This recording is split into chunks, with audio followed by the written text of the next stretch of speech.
Hey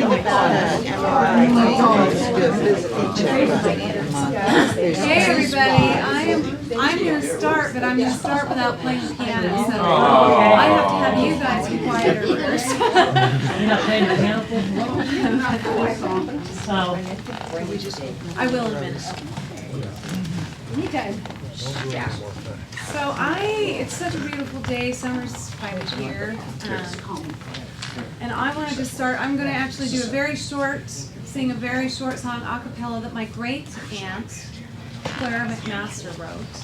She wrote songs for children, and she was a wonderful composer. I've got a few of them in my family, and I never got to meet her, but I hope that someday I can. And then I'm going to go right into it just hopefully seamlessly.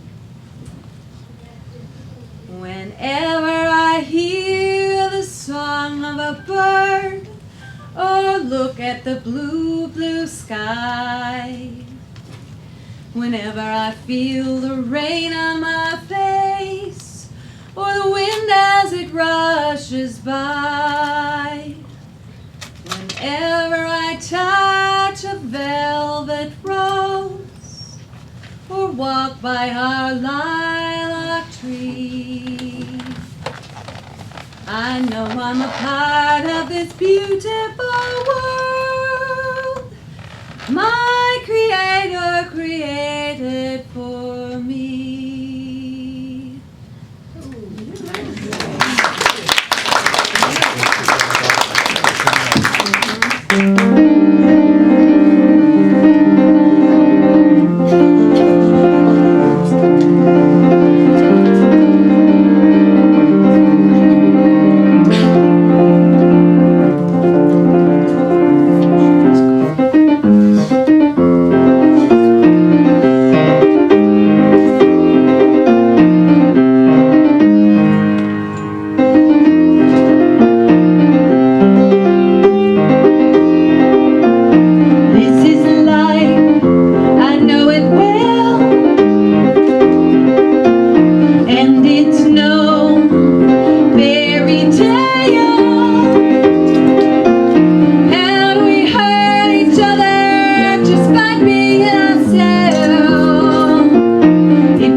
Testing. We're good. Good morning, everybody. Morning. Okay, want to welcome everyone. And are there any new people today? We have three new people. Okay. Everybody get a heart? Perfect. If you are new today at Unity of Bremerton, we welcome you in the spirit of love. We want you to know that no matter where you are on your journey of faith, you are always welcome here. We know that the world is a better place when we are all willing to share our hearts. We give you this heart as a symbol of the steadfast spirit that lives within each of us, and we ask you to carry this symbol as a member of this Red Heart Fellowship. Let it be a reminder that the love of God is always with you and to share your heart wherever you go. The red heart, as a symbol of fellowship in the world, can spread love one heart at a time. Let's start this movement here. Here. Okay. We have Unity Happenings. And the musician of the week, Miss Jessa. Always a pleasure to see you and hear you. Today's speaker is Reverend Karen Hamilton. She's the Reverend from North Kitsap Unity Church. Let's see who's going here. We have a board member of the week is Miss Cindy. She's also our multi-talented usher. Our chaplains are Candace and Mary Ellen. At the end of the service, if you need someone to pray with, they'll be up here and give you their complete attention. Our youth champion is Cindy again. See, I told you she was multifunctional. Our hospitality host is Mary Ellen. And our spick and span angels for this week are Lisa and Bruce.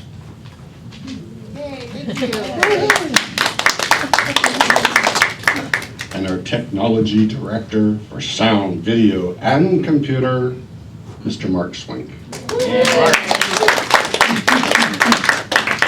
I'm Ron Savage. I'm your platform guy today. Yay, Ron.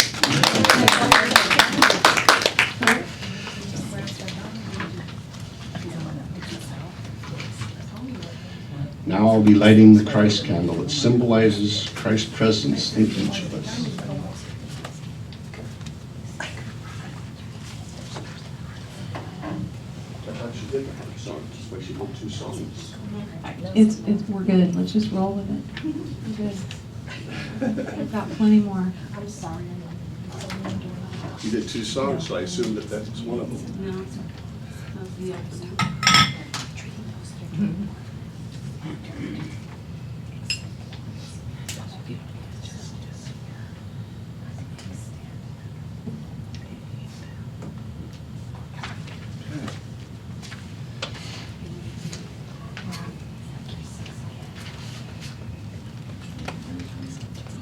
Together.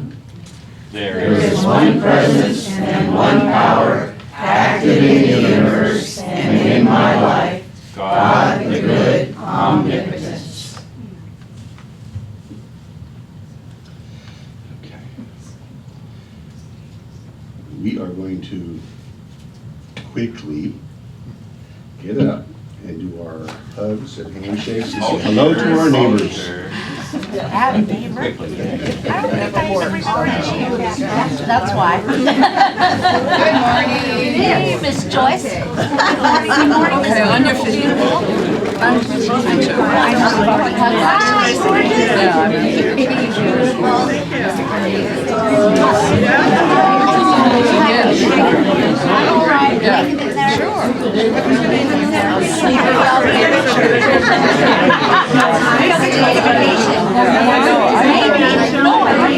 Did you win the lottery?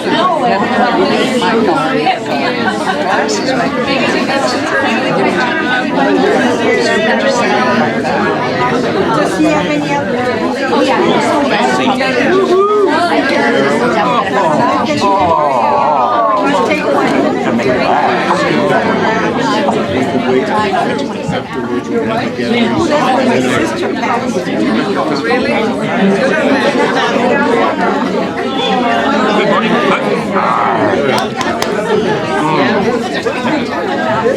have 1 week under my belt.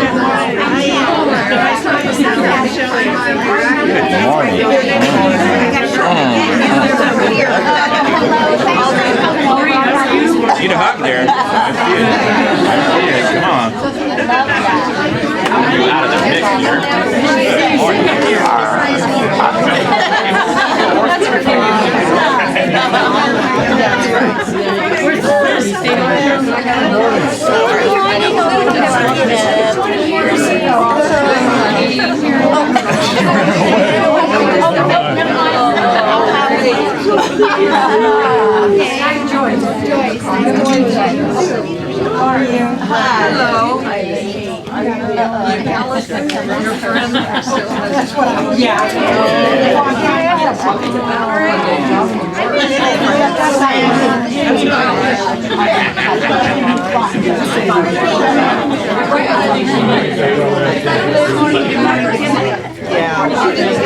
All right, everybody, don't go back to your seat. We're going to start the gathering song wherever you are, okay? Okay. Mark, could you turn that other mic on for me? Oh my gosh, sorry about that. Okay, everybody, wherever you are, don't go back to your seat yet. Please don't go back. You're going to need a little space around you because we're going to move. And I've changed, I'm sorry, Mark. I sent my order program like a good girl early this week for a change to please Cindy and Susan, and then I've changed some things. So sorry, Mark. So we're all on this, it's just the way it is. So guys, I need you to move with me first. We're going to get the rhythm of this first. So we're going to do a step and then another step. So it's a 1. And you already got it. We're going to be adding the hand clap. If you're like me, you're challenged choreographically, and you're probably not as challenged as I am. But I have to add it slow. And then we're going to do the little clapping, because we're going to do that move, okay?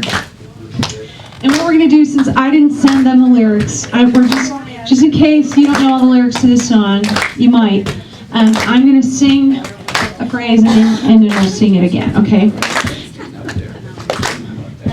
'Tis the gift to be simple, 'tis the gift to be free, 'tis the gift to come down where we ought to be. 'Tis the gift to be simple, 'tis the gift to be free, 'tis the gift to come down where we ought to be. And when we find ourselves in the place just right, we'll be in the valley of love and delight. And when we find ourselves in the place just right, we'll be in the valley of love and delight. Okay, we did both of those twice. I don't know if I was clear about that. Now let's start from the beginning of that. 'Tis the gift to be simple, 'tis the gift to be free, 'tis the gift to come down where we ought to be. And when we find ourselves in the place just right, we'll be in the valley of love and delight. Okay, now I'm going to do the next part, and then we're going to do it twice, okay? When true simplicity is gained, to bow and to bend, we won't be ashamed. Here we go. When true simplicity is gained, to bow and to bend, we won't be ashamed. To turn will be a delight, till by turning, we come round right. To turn will be our delight, till by turning, we come round right. Thanks for doing that with me, you guys, and I'm sorry I didn't have the lyrics over next time.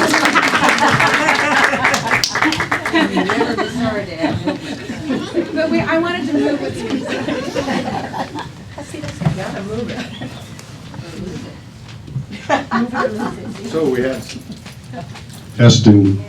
So we have upcoming Unity events. On June 30th at 6:30, we have movie night. We have Star Wars 6: Return of the Jedi. And this will raise money for our technology. And on July 2nd, we have Annie Lonardelli, The Other Side of the Boat.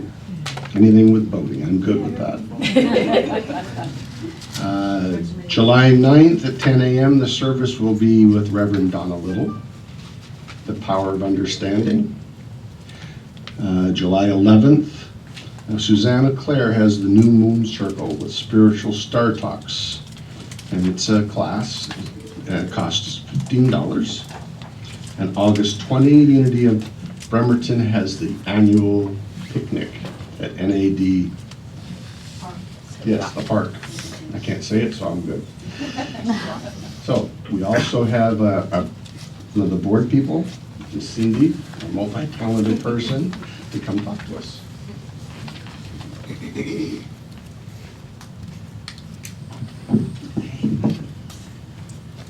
Okay, so first an update. Our dear Tracy is in the hospital again. So please keep her in your prayers. She's battling pneumonia, it's the infection in her leg thing.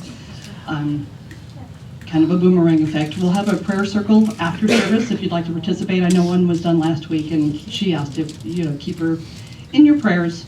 So I told her that I would make an announcement. So inside today's bulletin, you'll see an updated feedback form. A lot of them have been turned in. Thank you so much. That is really helpful, and we're taking that to heart. And I've contacted several people that have been suggested. So, and musicians, speakers, movies for movie night, or anything that you want to see, please use those forms. We want to hear from you. Let's see, we touched on that movie already. Okay, so last week, the Seattle Peace Project is going on from June 1st through September. And Debbie mentioned one of the ways of doing it is through that, there's an app for everything, but that's not the only way you can do it. For those of us that may not be able to do it because it's Android only, they asked that we could tell them by email that we were participating, and we would be included as part of that project. So it's basically just kind of a daily meditation, if you think about it, to pray for those in the Seattle area. They did a study back in Washington, D.C. It was 1993, and then they kept track of things and calculated, and if they can prove by gathering data that prayer really does help, maybe that will cause a ripple effect. And boy, our world needs every little positive ripple effect it can get right now.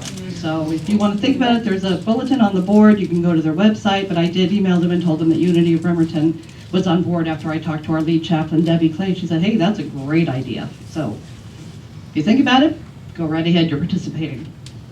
So this past Friday was the 24th annual Day of Caring with United Way Kitsap County. And we did that last year, and we had 7 people from the group went, and we had a great time. This year we had 11 people that were able to participate, and we had a really great time. Other volunteers also showed up, and not only were we able to complete the goal of what they had set for the activity for the day, which was organizing school supplies for backpacks for foster kids, but then she had a whole basement full of toys that had been collected since last Christmas for this coming Christmas, so we organized all those to get those ready for her to be able to do Christmas. So it was like, yeah, it's double duty, big time. She was thrilled. So there were others that joined us too, but we had a great time, got out of there early, had lunch. So it worked out really, really nicely. So thank you to those who were able to join us. It really worked out nice. And I guess that's it. We have a board meeting, our next board meeting, July 9th. Keep the suggestions coming in. Let us know what you think. Thank you. Thanks. Right. All right, guys, I need you can actually, you can sit down or you can stand up, but we need some rhythm for this one. And the melody. It's always something like that. Thank you. So the melody will repeat over and over. The words change a bit. The blood of the mountain is a river. The blood of the mountain is a river. The blood of the mountain is a a river that flows to the sea. Good. And same melody. The blood in my body is a river. The blood in my body is a river. The blood in my body is a river that flows through me. The love in my heart is a river. The love in my heart is a river. The love in my heart is a river that flows from me. The light of the stars is a river. The light of the stars is a river. The light of the stars is a river that shines down on me. Let's do the blood of the mountain again. The blood of the mountain is a river. The blood of the mountain is a river. The blood of the mountain is a river that flows to the sea. Oh, my voice, beautiful, you guys. Oh, fiddle, I'm playing with this thing and I don't, yeah, okay. Whatever works. They're never at the average height. That's my height, average. Small package, yeah. I'm in the center of my universe wherever I am.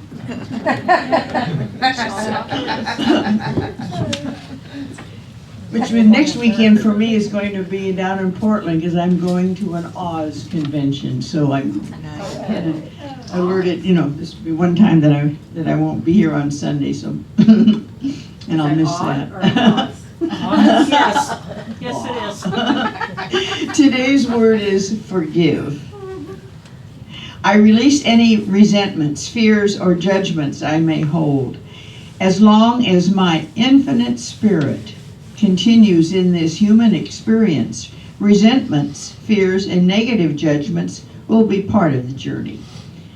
By dissolving these negative reactions to the world and replacing them with the healing power of infinite love, I discover my spiritual purpose. The key to that purpose is forgiveness, allowing myself to see from the perspective of spirit, free from the illusions of this mortal world. From that perspective, I see only love, expanding every day in greater expression. Today, I joyfully release any resentments, fears, or negative judgments that I may hold concerning others, and particularly myself. From Mark 11, verse 25, whenever you stand praying, forgive, for you have anything against anyone, so that your Father in heaven may also forgive you your trespasses. Today, I release any resentments, fears, and judgments I may hold. God bless us.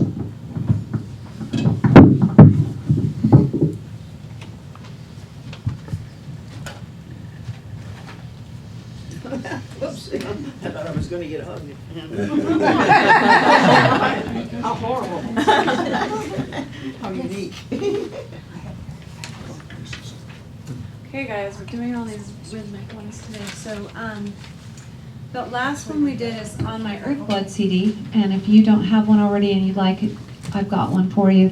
This is a traditional Gaelic chant.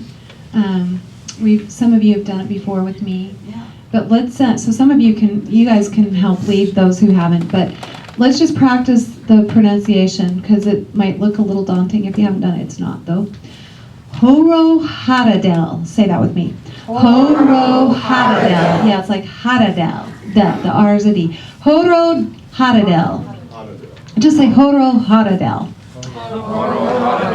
Hindi Handan. Hindi Handan. Hin Hin Haradel. Hin Hin Haradel. Hindi Handan. Hindi Handan. That's all there is to it. And then I'll sing the part in between that goes really fast unless you've done it enough times with me and you want to join in. Okay? Okay, and we need some rhythm on this one too, so. Let's clap. Oh, let's go a little faster. I'm sorry, I started too slow. Oh, ha-da-da-ho-ro, ha-da-da-ho-ro, ha-da-da-hindi, han-dan, and again.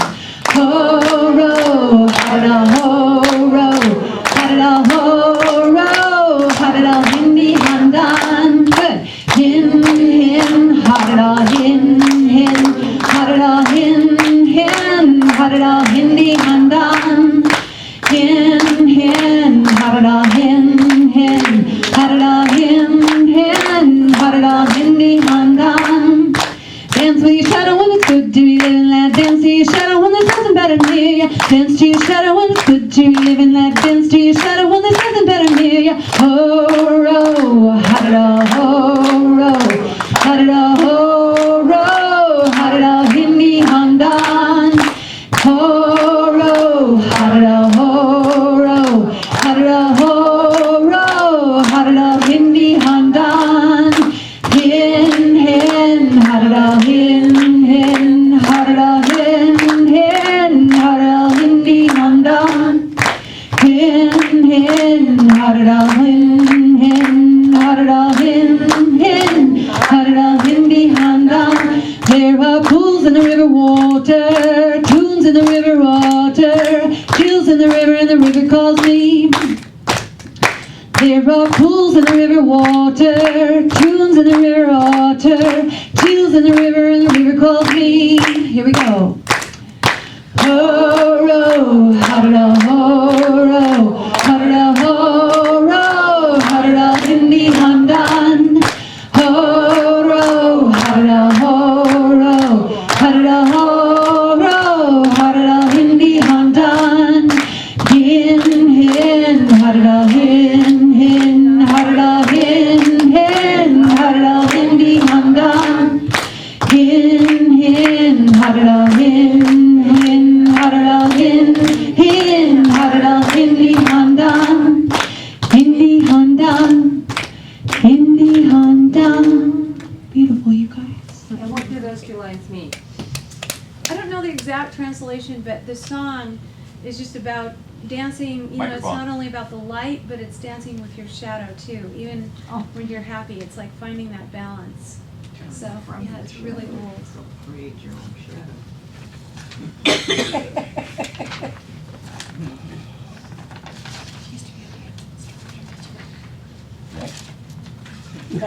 It's you. Oh, okay. Don't give me happy dance. All these microphones. It's always the most awkward part for me. It's figuring them out.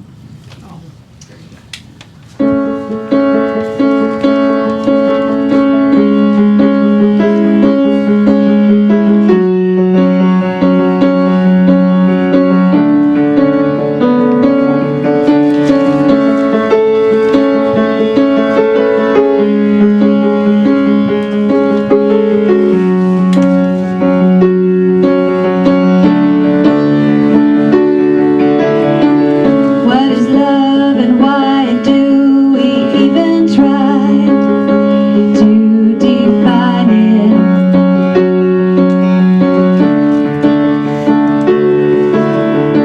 It's not the way we feel when time stands still, like in the moment.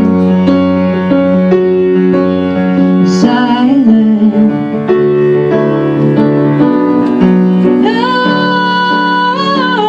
Sweet light, thunder or rain, oh, love, sweet love, are you fire or flame?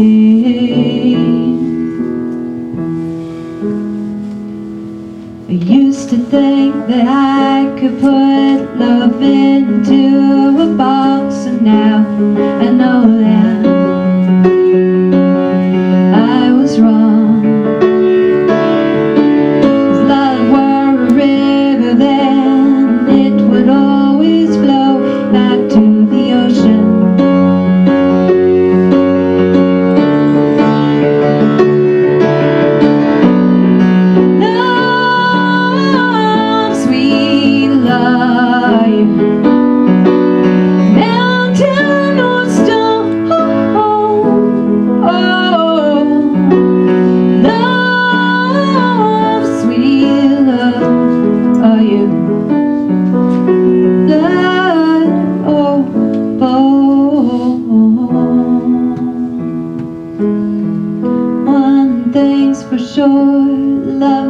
was in that flower that just blew in a sweet perfume. In the air when the wings of a bird picked to freedom.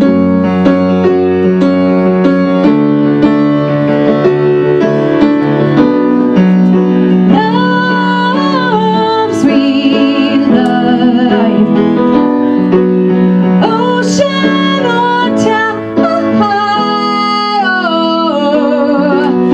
love, sweet life, shadows or light.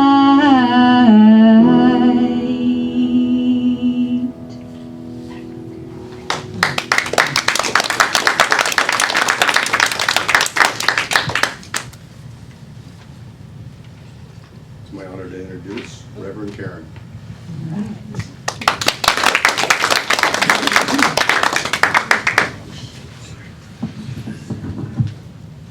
Thank you.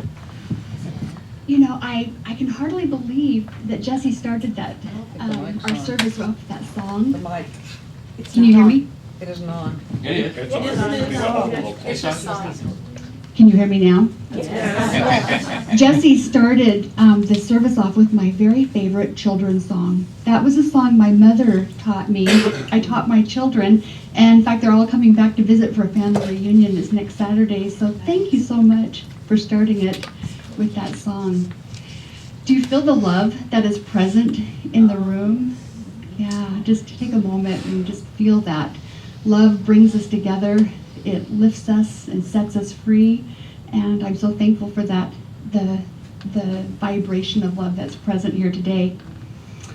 So I'd like to begin by telling you an old Zen story, and this is about a king whose people had grown soft and entitled. And so, not very happy with the situation, he decided that he would do something to test his people. And he took a large boulder and he put it in front of the main entrance into their market area. And he wanted to just watch and observe and see what they would do. So unfortunately, people would come up to the large boulder and they would turn around disappointed. And most of them didn't try to do anything to move it out of the way. And a few people would half-heartedly try to push the boulder and then leave. And then there were people who would complain, and they actually even cursed the king. So the king was hiding, off behind some bushes, just observing to see what his people would do.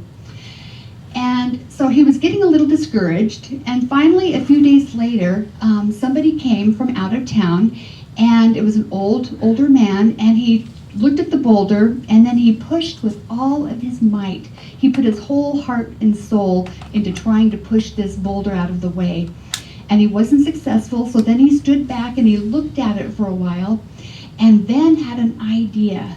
And he ran off into the forest, and he came back with this stick that he had turned into a lever. And so he used this lever to help successfully move the boulder out of the way. And underneath the spot where the boulder had been were two items. There was a purse that was filled with gold for the person who successfully moved the boulder. And then there was a little note. And this note said, the obstacle in the path becomes the path. Never forget, within every obstacle is an opportunity to improve our conditions.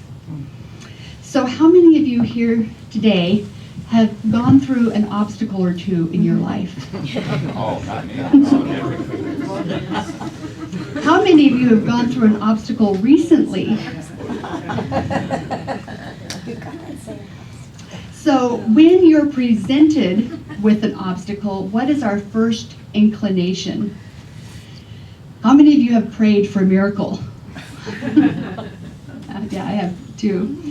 So according to A Course in Miracles, a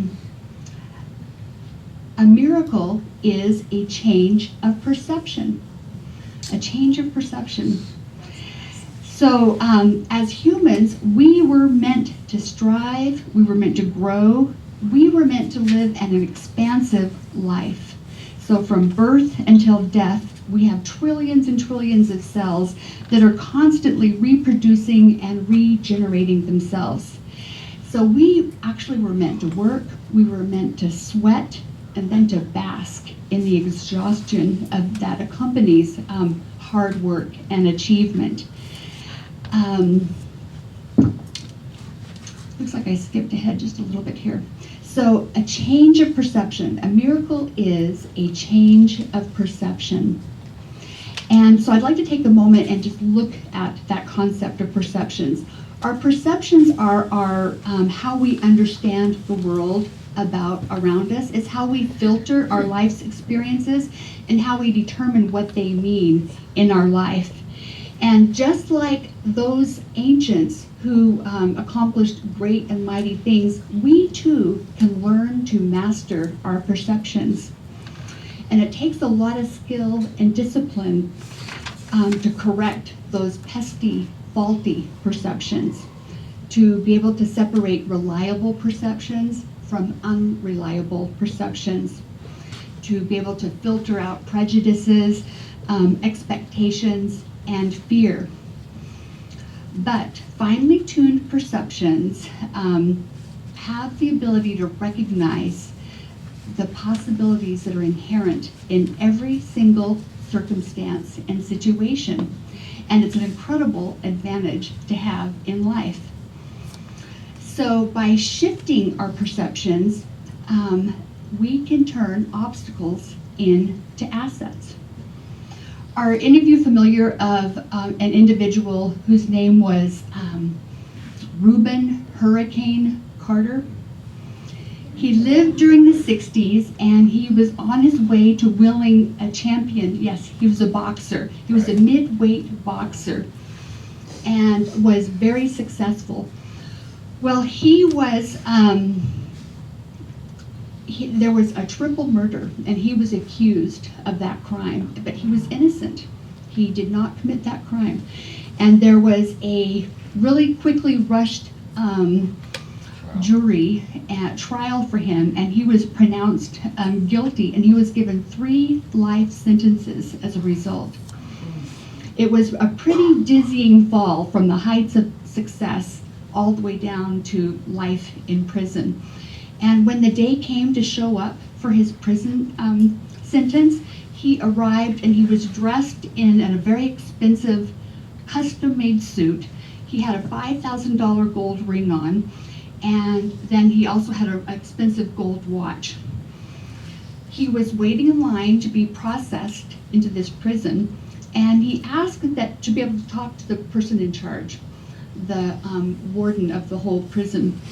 And so they brought him to him, and instead of breaking down, he made this remarkable comment. He said, "I know that you had nothing to do with the injustice that brought me here today, but I'm willing to stay here until I get out." And then he went on to say that even though his physical freedoms were being taken, he would never ever give up the freedom of his choice and freedoms that were innate to him. He said that he would always maintain that he had choices and that he was in control of certain parts of his life. So he said that he would not have visitors, he would not dress in prison clothes, and that he would not work in the commissary to make his sentence lighter. He wouldn't show up for any review boards. Instead, he would use every single minute of his time reading and studying books, and that's what he did. He used every second of his energy to make himself a better person and to learn as much as he could. He said, "They hadn't ruined my life. They just put me somewhere where I didn't deserve to be, and I did not intend to stay there." And he said that his goal was, when he left that prison, and he knew he would leave, he would leave a better person than when he came. So he studied law, he studied philosophy, he read from the great books of the world, and used his time that way. Well, he was there for 19 years. And finally, he was able to they had another trial and realized that he was innocent, and he left. Now, when he left, he just simply walked away. He didn't file suit for wrongdoing. He didn't ask for an apology. He didn't try to recover any damages, because he said that if he were to have done that, that would imply that they took something from him, which had never been the case. He said he didn't feel like he was owed anything. He said even in the dark depths of solitary confinement, he had always had the ability to choose, and that he was in control of a certain aspect of himself. So he said that he determined up front that this experience would not harm him in any way. He said, I might not have wanted it to happen, and he was furious that it had happened, but I decide how it will affect me, and no one has that right. So we each decide what we will make of every single thing that happens to us in our life. Our perceptions filter the event and decide how we're going to respond. We could be thrown in jail. We could have everything taken away from us as far as our physical possessions, but no one can ever control our thoughts, our beliefs, or our reactions. We are never completely powerless. So if an unjust prison sentence can be used for good, then I think for our purposes, any kind of a situation that we might find ourselves in, there's always a seed in it of goodness, of greatness. So we can take any situation and somehow use that for good in our life. And that's exactly what other individuals have done. You think about Nelson Mandela, or others who have, let's see, Abraham Maslow, Joseph Pilates. There have been others who have been imprisoned unjustly, and they've used that experience to transform not only themselves, but to begin to help transform those around them. So our thoughts, through our perceptions of events, we are co-creators. We are co-creators in the creation of obstacles and in the destruction of every single obstacle in our life. There's no good or bad without us. There's only our perception. There's the event itself, and then there's the story that we tell about that event and what it means. So that's kind of a thought that changes everything, isn't it?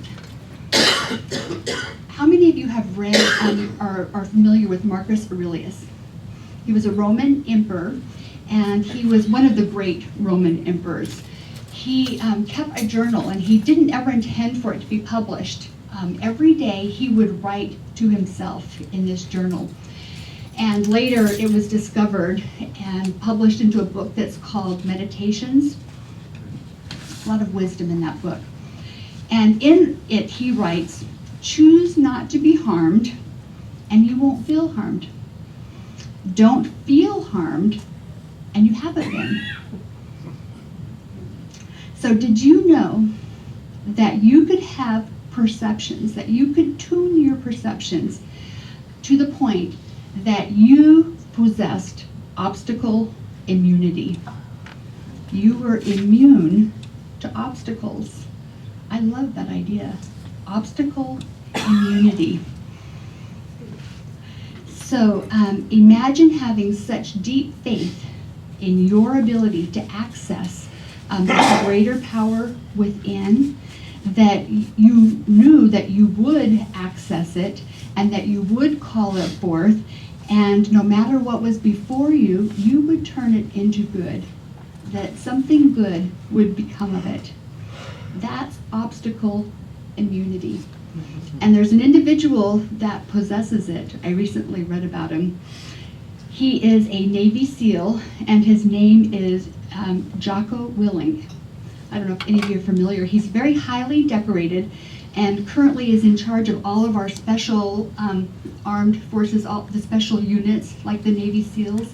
He's in charge of their training.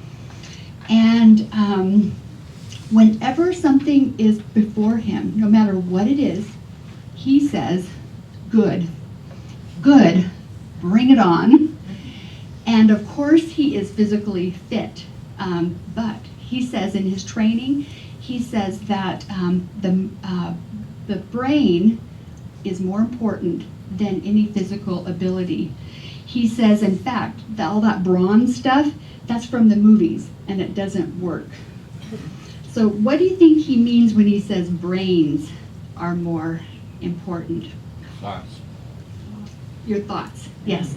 He says, first and foremost, your brains, when he says that word brains, it's the ability to guide and use your perceptions, ultimately in the service of higher good, something higher and grander than yourself.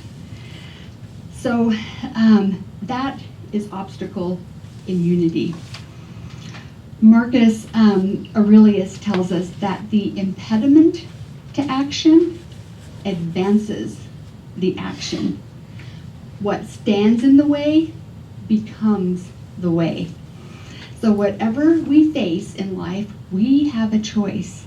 Will we be blocked by it, or will we somehow use it in service of a higher, greater good? We might not be emperors like Marcus Aurelius, but life is always testing us. It's always challenging us, because we know as we were meant to grow and expand and live a higher, fuller life. So life is always asking us, are you worthy of this opportunity? Can you get past the things that inevitably fall in your way? Will you stand up and show us what you're made of? So plenty of people have answered affirmatively to that question, but there's even a rarer breed of people who not only do they answer affirmatively, they actually get excited about the obstacle that's in front of them. It actually awakens them more, and they know that something better and higher is around the corner. So are you one of them? Are you one of those individuals that knows that there's a greater power within us, that no matter what is set before us, that we can access that power, and that with divine guidance and divine help, we can become more than what we currently are. We can allow aspects of ourselves to blossom that may have been previously dormant. The impediment to action advances the action, and what stays in the way becomes the way. So I'd like you to, just for a moment, think about a large bonfire outside. And whatever is in the way of that bonfire, the bonfire simply consumes it, doesn't it? It just burns it up, and it actually uses it for fuel. So others have made the analogy that, for example, if you have a candle and you blow it, it's really easy to blow a candle out. But if you're a bonfire, the wind actually, the fire feeds off of that wind, and it spreads and it becomes larger. So how big is your spiritual flame? Is it like a little birthday candle? Or have you fanned it and fed it so that it's now a spiritual bonfire, and it simply consumes obstacles that are in its way? That's obstacle immunity. Do you have obstacles? Marcus Aurelius says that when he's faced with an obstacle, he turns them upside down. So we could say, got obstacles? Can you turn them upside down? So ultimately, what we want to get really good at is alchemizing any and all obstacles, challenges in our life for fuel for the bonfire that is our passionate commitment to living a heroic life in service of something bigger and larger than we are. How many of you have ever had a hobby that involved overcoming obstacles? Have you played games where the challenge of the game is, there's an obstacle that you have to overcome? Well, my youngest daughter, her name is Amy, and her husband Kyle actually pay money to participate in races that are called Spartan races. Have you ever heard of a Spartan race? Yeah. So these are races, they pay money to do this. It just gets me. So one that they entered recently, it was 14 miles and 35 obstacles between you and the finish line. And it was called the Spartan Beast. It says, this is a little write-up about it. It said, it will test everything that you're made of. Your strength, your endurance, your resolve. The unpredictability of the terrain and the Spartan obstacles are masterfully designed to push you deep into discomfort. Well past your self-imposed obstacles well past your imposed obstacles you once considered your limits.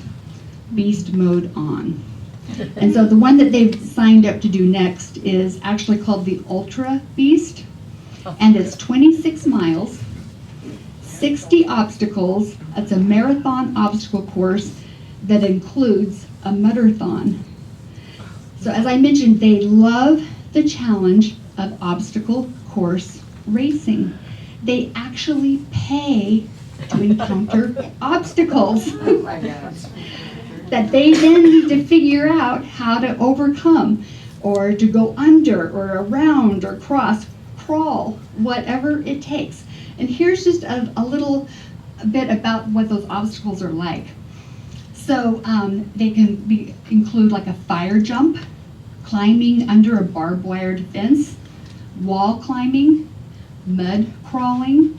There's an over and under and through series of obstacles, carrying heavy objects called the Herculean hoist, Triolian traverse, monkey bars, rope climb, heavy, heavy object carries, I said that one, a hobby hop, which is a thick rubber band that's placed around your ankles, and then the participants hop through consecutive tires.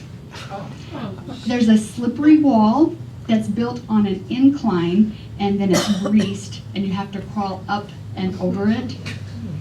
There's a zigzag log jump, steep mud climbs, tractor pulls, underwater submerging, tire flips. So that's just an example. The obstacles are always unknown, unpredictable. And of course, those are just metaphors. That whole event is a metaphor for the obstacles that we encounter in life as we move through life. So a cancer diagnosis could be seen as an obstacle. A pink slip at work could be seen as an obstacle. The death of a loved one could be seen as an obstacle. Losing your beloved minister could be seen as an obstacle. Life sends them our way in an endless procession, but they're there for a reason. They're there to bring out our highest and best. In fact, I think that this is such an important time in our evolution to be aware that, seen rightly, obstacles should be a cause for joy and celebration, because it is an event that is calling us to a higher version of ourselves. And we know that there is, we're in the midst of change. There's a new humanity that's wanting to be birthed, a humanity that actually is able to embody heaven here on earth in a higher vibration and frequency. And so increasingly, we're going to see all kinds of institutions, things that we thought could never change or go away, are going to break apart and dissolve and leave because they're hindering this evolution. And so our perceptions, how we perceive these events, will be so different. Some people will see it as chaos and disorder, and everything is going to hell in a handbasket. But those with eyes to see will recognize that something new is wanting to be birthed, something of a higher vibration and frequency. And so we'll be able to align ourselves with that and help usher in a higher vibration. So it's all about our perceptions. So Amy and Kyle, they don't meet these obstacles with a sour face grimace. They pay to have fun doing this. And when they fail, my daughter Amy says that they go home, they pound out a few more burpees, and they take a mental note of what they could do to improve so that next time they could overcome that obstacle. Their goal is to become immune to obstacles. Immune to obstacles. I just love that. So today, right here, right now, I am inviting us to take this idea of obstacle immunity even to a higher vibration, even to a higher level, and to notice, literally, truly, that obstacles make me stronger. Obstacles make me stronger. So that next, okay, is this that one? Yeah, that's this slide. So I've come up with a little hero's mantra for that, which is OMS. Obstacles make me stronger.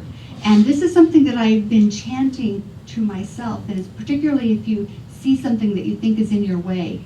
Obstacles makes me stronger. OMS. And so I'm going to invite us into an experience with this,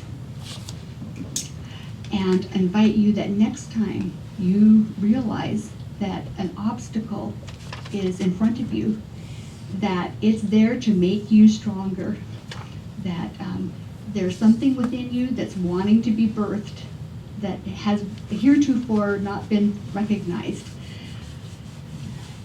Paul was a guy that knew a thing or two about obstacles, who ran and finished the race that was put before him. And he wrote these letters, which are recorded in the New Testament in Romans. He said, and not only this, but with joy, let us rejoice in our tribulations and rejoice in our obstacles, knowing that hardship, that distress, pressure, trouble, produces patience and endurance. And endurance produces spiritual maturity. Spiritual maturity and proven character produce hope and confidence and assurance. Such hope in God's promises never disappoint us, because God's love has been abundantly poured out within our hearts and through the Spirit who was given to us. So are you ready for a little meditation and experience of practicing OMS?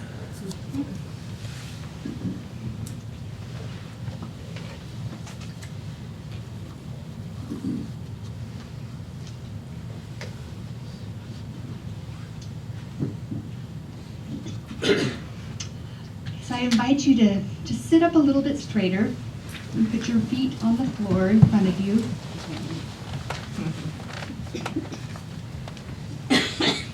Gently close your eyes and just bring your attention to your breath. And just become fully present right here, right now. And I invite you to let go of everything that has come before this moment. Let go of all the things that will come in the future. Just become aware of your breath, the inflow, the outflow. And I invite you to allow your attention to drop from your mind into your heart, into your chest area. If you choose, you can even put one of your hands over your heart. And just know that wherever our attention is, that area is duty bound to expand and grow. And so we just allow our hearts to open and to feel the love that is present right here, right now. Just visualize for a moment what it would feel like to be really good at alchemizing any and every challenge, turning that challenge into fuel for the bonfire, your spiritual bonfire, for a passionate commitment to living a heroic life that is in service of something bigger than yourself. So just feel that, invite that feeling into your being.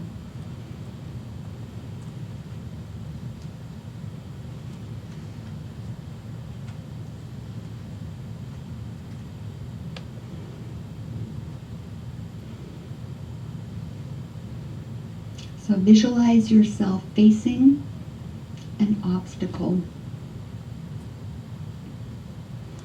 And now turn your vision inward and focus on your inner bonfire, your spiritual powerhouse that has access to an inexhaustible supply of ideas, good ideas, great ideas, ideas that lead you forward, upward, outward, into a more expansive life. Life more abundant.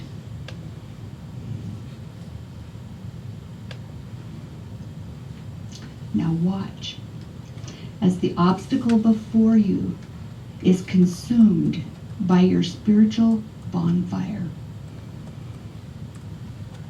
That obstacle literally becomes fuel, growing and strengthening your spiritual bonfire.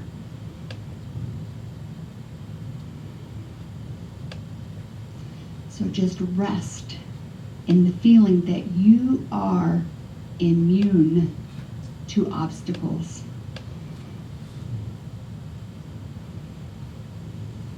Allow your perceptions, your energetic vibrations, and all of the physical cells in your body to readjust to the truth. Obstacles literally make me stronger. And so now we're going to practice our mantra, OMMS, OMS.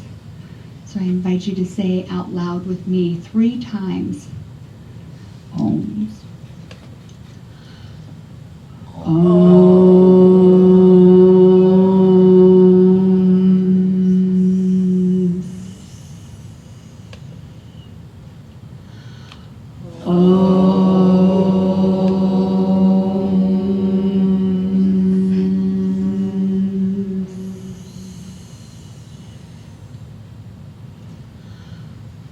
Om.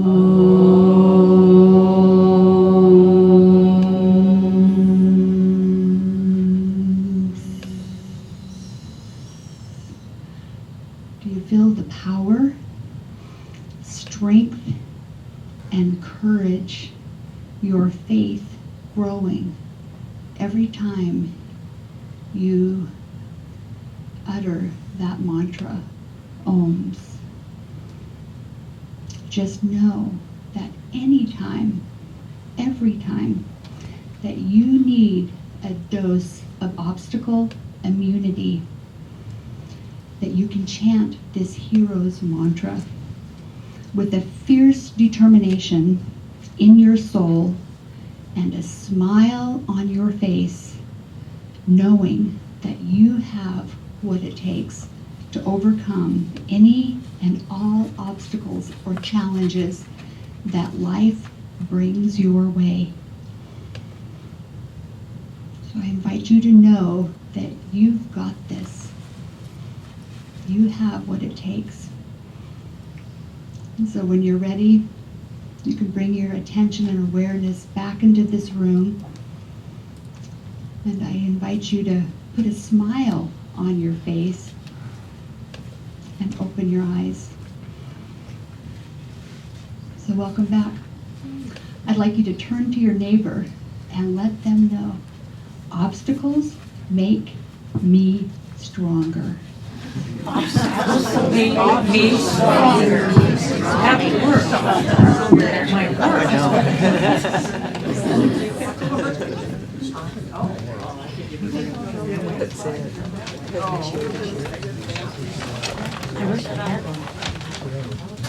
That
days go by,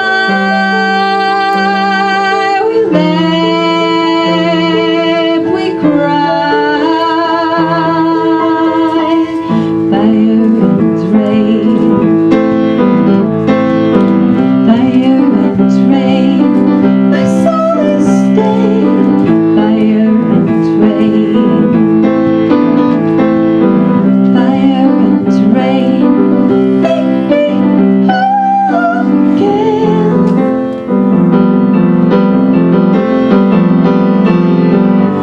Fire and rain.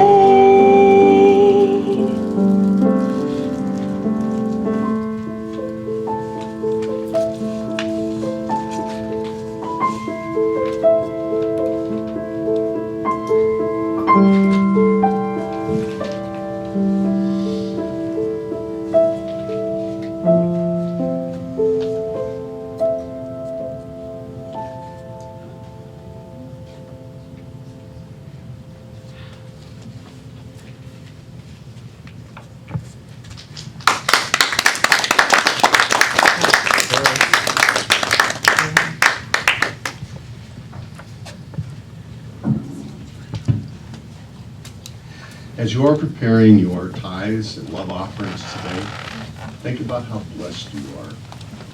And as you are writing your check to Unity of Bremerton or giving your gift, send out your blessings. And now I'm going to light the candles. And if you want to come up and light these after you tithe, you're welcome.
Together?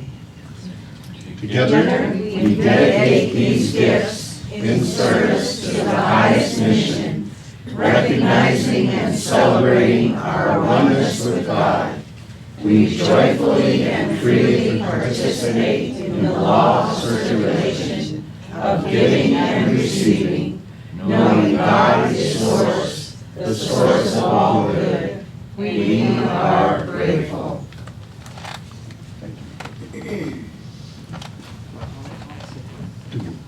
Do any of us have some good news they want to share? I'll share tomorrow's Ron's birthday, so we Happy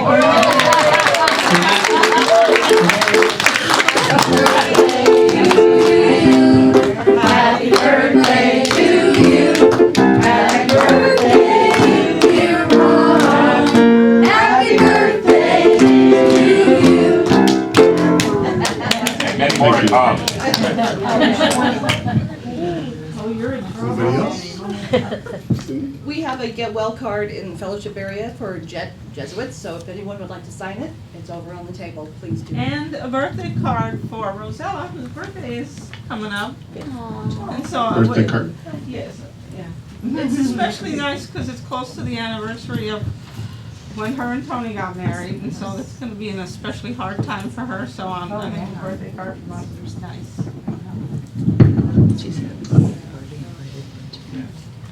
And I have the bag for the Food for Life to share with some of the people not as able as I to take care of themselves.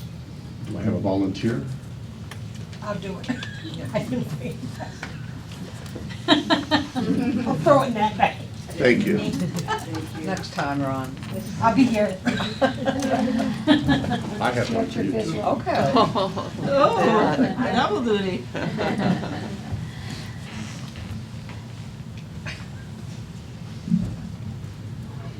Okay.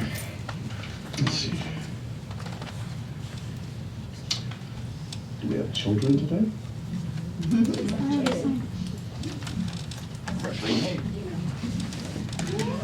Together?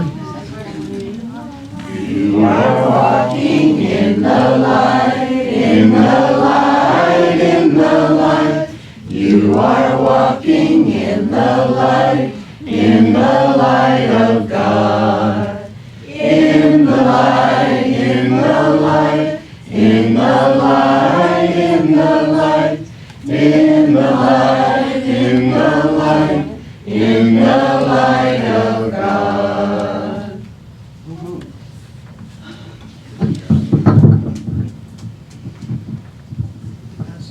Alrighty, so here's Jay. Hi, Jay. We're continuing with the second basic principle. I am naturally good because God's divinity is in me and in everyone. And the affirmation today is, I am a wonderful child of God. So it continued, we reread the story about the Good Samaritan.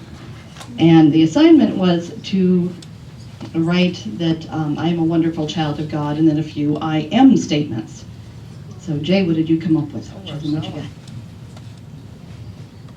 I am smart, I am creative, I am kind. You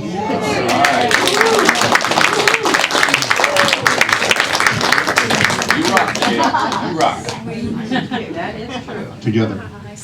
We love you, we bless you, we appreciate you, just the way you are.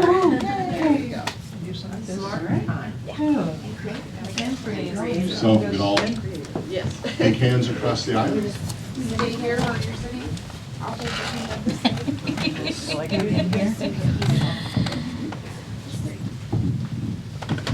Let there be peace on earth, and let it begin with me. Let there be peace on earth, the peace that was meant to be.